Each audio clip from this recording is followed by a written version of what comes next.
এই বাড়িতে আজকে যে হরিগুরুচাঁদ বা বিশেষ করে শ্রী শ্রী হরিচাঁদ ঠাকুরের যে স্মরণ উৎসব, এর একটা ইতিহাস আছে, প্রেক্ষাপট।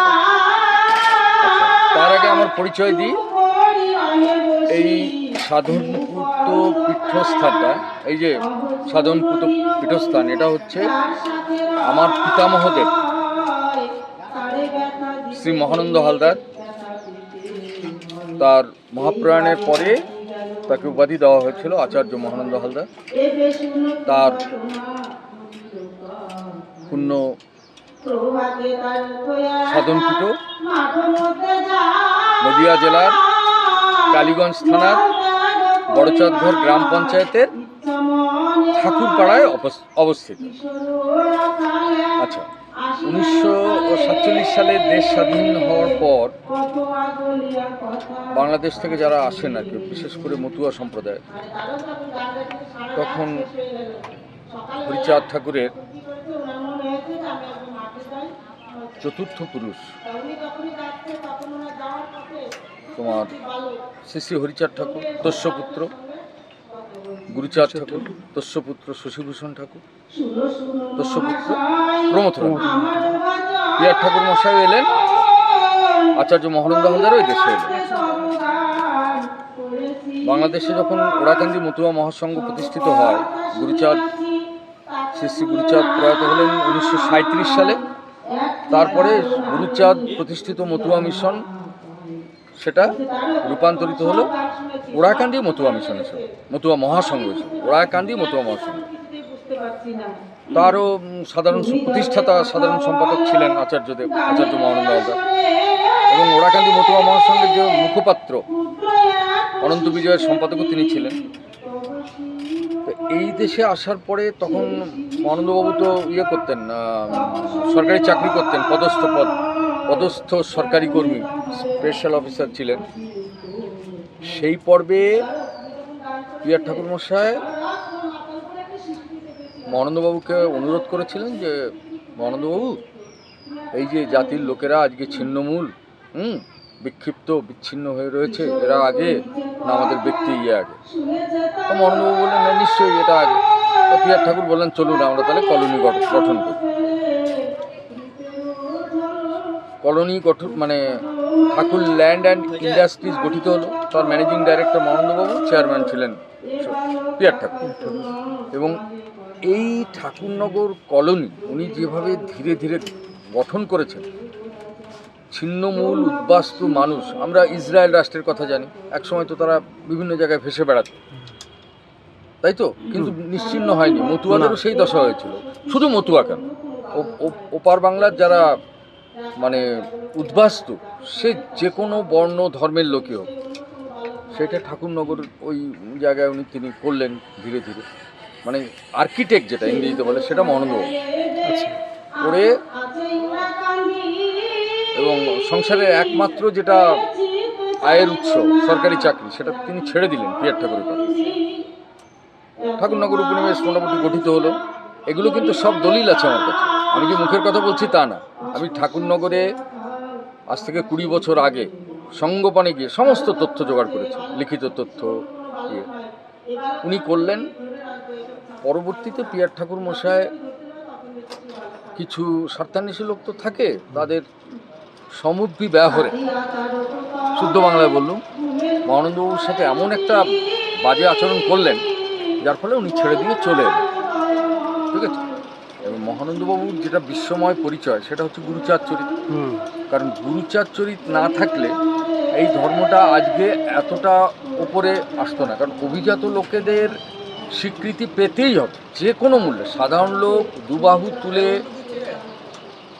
সংকীর্তন করতে পারে, কিন্তু তার পরিচিতি ভদ্রমহলে, প্রশাসনিক মহলে যায় কোথা থেকে? সেই রকম লেখনী না থাকলে, লেখনীটি তো আসল।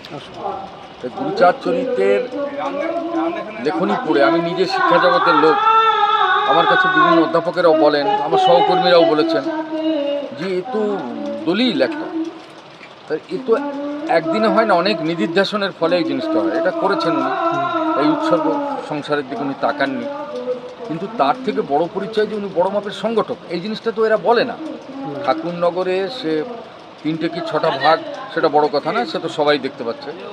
কিন্তু এরা কখনো সেই কৃতজ্ঞতাটা জানায় না যে আজকে আমরা দাঁড়িয়ে আছি আচার্য মহানন্দ হালদারের এই যে স্যাক্রিফাইসের ওপরে, কি শ্রী শ্রী গোপালচাঁদ, ওনার গুরুদেব গোপালচাঁদ, তার কৃপায় উনি সব কিছু করেছেন, পেরেছেন।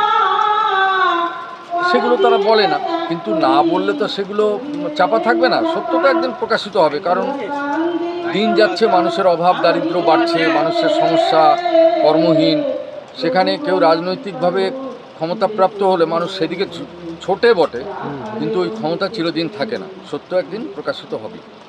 এ নিয়ে আমার ভেতরে কোনো ইয়ে নেই। কারণ মহানন্দবাবু যে গোটা লাইফটা ডেডিকেট করেছেন তার তো সমস্ত প্রমাণ আছে। আমার ঠাকুরনগরের বিভিন্ন জায়গার জমির দলিল রয়েছে ওনার নামে, ঠাকুর ল্যান্ড অ্যান্ড ইন্ডাস্ট্রিজের পক্ষ থেকে, সেটা গেল।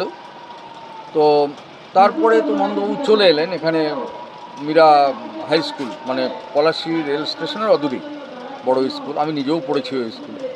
ওই স্কুলে হেডমাস্টার মশাই হলেন। তখন পিয়ার ঠাকুর মশাই আবার ওনার সঙ্গে যোগাযোগ করেন। তার পেছনে একটা সূক্ষ্ম কারণ ছিল, আমি ক্যামেরা বলছি। কারণটা হচ্ছে যে স্বাধীন ভারতে প্রথম নির্বাচন হলো 51-52 সালে, তারপরে নির্বাচন হলো নামটা কি 1957 সালে। এই 1957 সালের নির্বাচনে নদিয়ার অবিসংবাদী নেতা তারক দাস বন্দ্যোপাধ্যায়, তখন তো কংগ্রেসই সব, কিন্তু তারকবাবু ছিলেন অজাতশত্রু। তিনি খুব স্নেহ করতেন, আচ্ছা মহানন্দ তোমাকে দাঁড়াতে, না আমি দাঁড়াতে পারি না, না তুমি দাঁড়াবে। তখন পিয়ার ঠাকুর দেখলেন যে আমার তো হচ্ছে না, যদি কেউ বলে যে আপনি যে সব কথা বলছেন, চিঠি পিয়ার ঠাকুরের আমার হাতে একবার হাতে লেখা, তিনি খুব সকরুণভাবে লিখলেন, মহানন্দবাবু কংগ্রেস প্রেসিডেন্ট ইউএন ডেবর উনি বলেছেন যে উনি যা স্টেটমেন্ট দিয়েছেন তাতে লোকে বলিতেছে যে আমার নাকি নমিনেশন হইবে না, কিন্তু আমি আগে যখন এমএলএ ছিলাম বেঙ্গল লেজিসলেটিভ, আমি কংগ্রেসের সদস্য ছিলাম না, কংগ্রেসের ম্যান্ডেট পালন করি নাই, ইত্যাদি ইত্যাদি। ঠিক আছে, আমার যদি নাও হয় আপনি যাতে হইতে পারেন আমি চেষ্টা করিব। চিঠির থেকে লিখিত জিনিসের তো কোনো ইয়ে নেই। আমার গ্র্যান্ডফাদার তখন তারকদাস বাবুকে খুব বললেন, হ্যাঁ ঠাকুর যদি না দাঁড়ায় আমি কী করে দাঁড়াবো, এরকম স্যাক্রিফাইস দেখা যায় না। তখন অনিচ্ছাতেও পিয়ার ঠাকুরকে হাসকালিতে দেওয়া, আর উনি দাঁড়ালেন, জিতলেন। সেখানেও উনি পেছন থেকে ওনাকে ইয়ে করলেন, কারণ 62 সালের নির্বাচনে মহানন্দবাবুকে কংগ্রেস থেকে নমিনেশন দেওয়া হয় না, কিন্তু পিয়ার ঠাকুর কোথাও কোনো কিছু চুপ নিশ্চুপ, মানে সম্মতি। কিন্তু ঈশ্বর সহায় থাকলে যা হয়, উনি নির্দল হিসেবে জিতলেন চাপড়া থেকে। যাই হোক, এই সময়ে পিয়ার ঠাকুর মশাই এইখানে দুবার এসছেন। তাহলে 1948 সালে ঠাকুরনগরের বারুণী প্রতিষ্ঠিত হয়। আমার গ্র্যান্ডফাদার এবং সাধু মশাই গোপাল সাধু নিজে দাঁড়িয়ে থেকে বারুণী প্রতিষ্ঠা করেন, ইতিহাসে। তারপরে পিয়ার ঠাকুর মশাই 1363 বাংলা, ইংরেজিটা এখন আমাকে ইয়ে করতে হবে, তখন উনি মীরা হাই স্কুলে হেডমাস্টার মশাই। ওই সময় উনি এলেন, এসে বললেন যে মহানন্দবাবু সব লোক তো ওখানে যেতে পারে না, এখানে আমি বারুণীর সূচনা করবো। তাহলে সেই মতো এই বাড়িতে এই যে উৎসব, এটা 74তম বৎসর চলছে, পিয়ার ঠাকুর মশাই করে গেছেন, এটা ঠিক, উনি এটার সূচনা করেছেন। তারপরে বাংলা 1367 সালে এই মন্দিরটারও সূচনা পিয়ার ঠাকুর মশাই এসে করে গেছেন, এটা করেছেন। যাই হোক, তারপরে একটা দূরত্ব তো তৈরি হয়েই ছিল ওনার সঙ্গে, যেহেতু ওনার পিয়ার ঠাকুর চাইছিলেন নিষ্কণ্টকভাবে আমি ওখানে রাজত্ব করব।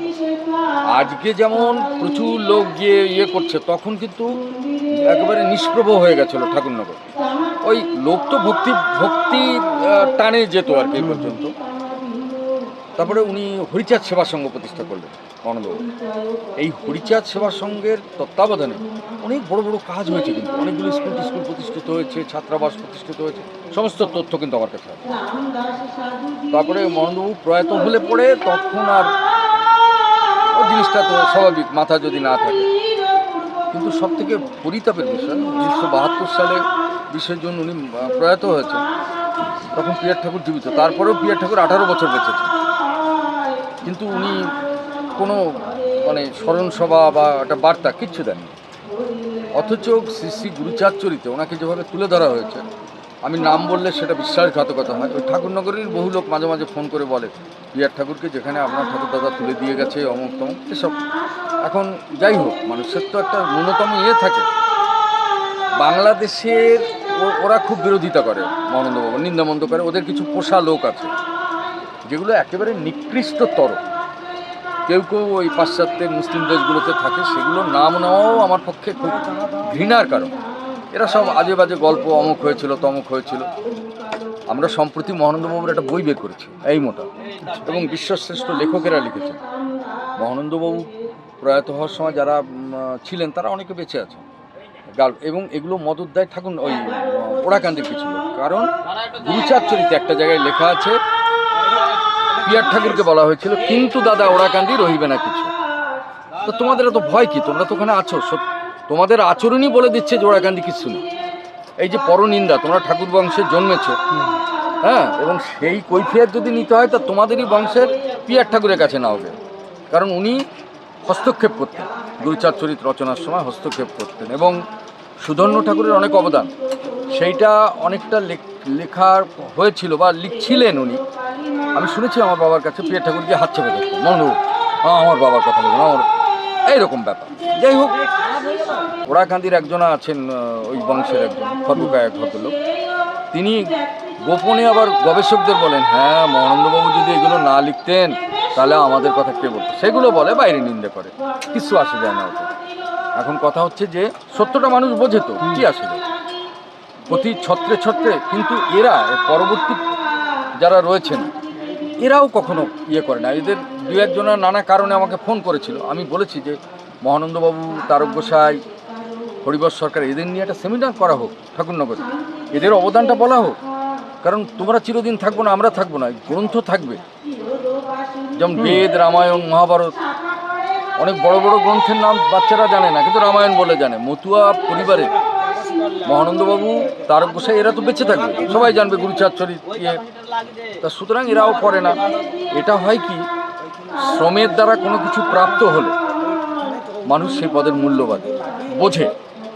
আর আমি হঠাৎ করে দৈবযোগে পেয়ে গেলাম, সেটার মূল্য তো আমি বুঝবো না।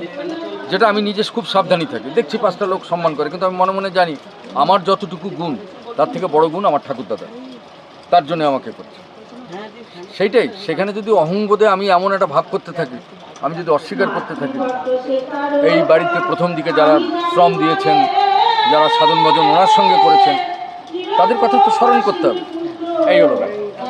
মহানন্দবাবু এখানে এসে অনেক জনহিতকর কাজ করেছেন, এখানকার সোসাইটি, বহু স্কুল প্রতিষ্ঠা করেছেন, নিজে দিনহীনভাবে রয়েছেন। যিনি প্রয়াত হয়েছেন একটা শনের ঘরে, এখানে এ ত্যাগ দেখা যায় না। পৃথিবীর ইতিহাস তো পড়েছি, আমি যখন স্কুল কলেজে পড়িয়েছি, আমি তো জানি যে গোটা পরিবারকে একেবারে দারিদ্র সীমার নিচে রেখে ঠাকুরের কাজ করা, সেটা অনেক খুব কম মানুষের মহাপুরুষদের জীবনে দেখা যায়। তো মহানন্দবাবুর যেটা, সেগুলো তো তথ্য আমার কাছে রয়েছে, আমি আপলোড করে দেবো কিছুদিনের মধ্যে সমস্ত কিছু। আর গ্রন্থে কিছুটা প্রকাশ হয়েছে। তা সেই পুণ্য ধাম এটা, ওনার মতো অত বড় একজন সাধক ব্যক্তির যে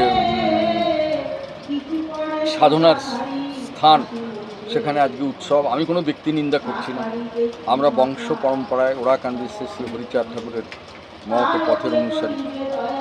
সুতরাং তিনি সর্বদর্শী, তিনি সব দেখছেন, সত্যের প্রকাশ তিনিই করবেন। আমি অসংখ্য হাজারো লাখো ভক্তের হয়ে যাদের অবদানে মতুয়া ধর্ম আজকে দাঁড়িয়ে আছে, তাদের সম্মান, তাদের স্বীকৃতিটা আশা করি। মানুষই দেবে সেই স্বীকৃতি, তাই তো? মানুষই স্বীকৃতি দেবে। ওই গ্রন্থ আর কীর্তি, সেগুলো তো সরকারি রেকর্ডই আছে, সীতারাম ঘোষ স্টুডিও গেলেই সব পাওয়া যাবে। তাই এখনও পুণ্যবান মানুষ আচার্যদেবের ধামে, আমি খুব সংক্ষেপেই তার কীর্তি বললাম, আরও অনেক আছে, অনেক, সেগুলো পেপারস আমার কাছে আছে। আর ঠাকুরনগর যারা এখন পরিচালনা করছেন, তারা ত্রিধা বিভক্ত কি শতবিভক্ত আমার জানার দরকার নেই। আমি তাদের কাছে সবিনয়ে আবেদন করব যে শুধু আচার্যদেব নয়, তারক গোসাই, আচার্যদেব, আরও যারা লেখক, তাদের নিয়ে তারা বলুক। তারা বিভিন্ন জায়গায় ভাষণ দিচ্ছে, করছে, সত্যকে প্রকাশ করুক। তারা গিয়ে বড় বড় মুখ করে বলছে এই ঠাকুরনগর প্রতিষ্ঠা করেছিলেন পিয়ার ঠাকুর। অবশ্যই এতে তো কোনো ভুল নেই, পিয়ার ঠাকুরই উদ্যোগ নিয়েছেন, কিন্তু তার সঙ্গে যারা এটা করলেন, যারা আর্কিটেক্ট, তাদের কথা বলতে হবে না? তাদের কথা বলতে হবে না? সত্যকে তুমি কতদিন আড়াল করো? ওই করে ঠান্ডা করে 2-4 দিন আমি থাকতে পারি, আমার কথা বলছেন না, কিন্তু উষ্ণতা একদিনের সময় ধরবে। তো যাই হোক, এই হলো আচার্যদেবের মহিমা, তার কীর্তি, তার মহান সৃষ্টি গুরুচার চরিত, আরেকটা মহান সৃষ্টি সোনার মানুষ গোপাল সাধু। আর অসংখ্য গান বই এগুলো তো রয়েছে সারাটা জীবন। তিনি এক অধ্যাপক আমাকে বলছিলেন যে এত পড়ে পড়ে দেখছি আচার্য দেবী মতুয়া ধর্মটাকে বাঁচিয়ে রেখেছে। কারণ আমরা যেটা অধ্যয়ন করব সেটাই তো ভেতরে বেদের এক নাম শ্রুতি। এক সময় তো বেদ লিখিত ছিল না, লিখিত হওয়ার পরে তো তার তো সেই রকম আচার্য মহানন্দ হালদারের এই সাধনপুত পীঠস্থানে আজকে অধিবাস, আজকে 74তম বর্ষ। এই বাংলায়, পশ্চিমবাংলায় এটাই দ্বিতীয় বৃহত্তম মেলা। সেই থেকে এখন জনসংখ্যা বেড়েছে, ঘরে ঘরে লেখাপড়া মানে শিক্ষিত ছেলেমেয়ের উদ্ভব হয়েছে, বিভিন্ন জায়গায় বিভিন্ন বড় বড় অনুষ্ঠান মতুয়ার হচ্ছে। যত হবে তত ভালো, যত প্রচারিত হয়, কিন্তু এর কৌলিন্য আলাদা। এ তো সামনের বছর 75 বছরে পদার্পণ করবে। তো আচার্যদেব সম্পর্কে সংক্ষেপে আমি বললুম তার কীর্তিগাথা, তার কাজ, তার সৃষ্টি। আমি আশা করব তোমরা পরবর্তীতে এসে এগুলো দেখে যাবে। আচার্যদেব সম্পর্কে যে গ্রন্থটা বেরিয়েছে সেটাও তোমরা সংগ্রহ করবে, তাহলেই অনেকটা কিছু জানতে পারবে। আরেকটা কথা, স্বাধীনতা সংগ্রামে আচার্যদেবের এটা আমি জানতাম না। আমার ছেলে এই ব্রিটিশ আর্কাইভে ঢুকে বের করেছে। সুভাষচন্দ্র বোসের সঙ্গে ওনার খুব ভালো সখ্যতা ছিল এবং সুভাষ বোসের চিঠিগুলোও রয়েছে, আমরা সেটাও রিসিভ করেছি। এইগুলো ব্যাপার। তো সমস্ত ভেদাভেদ, সমস্ত রকমের স্বীকৃতি অস্বীকৃতি ভুলে আমরা সত্যকে সামনে নিয়ে এসে মতুয়া ধর্মের গুণগান জয়গান গোটা পৃথিবীতে ছড়িয়ে পড়ুক। আজকের এই শুভ দিবস দিনে এটাই আমি প্রার্থনা করি।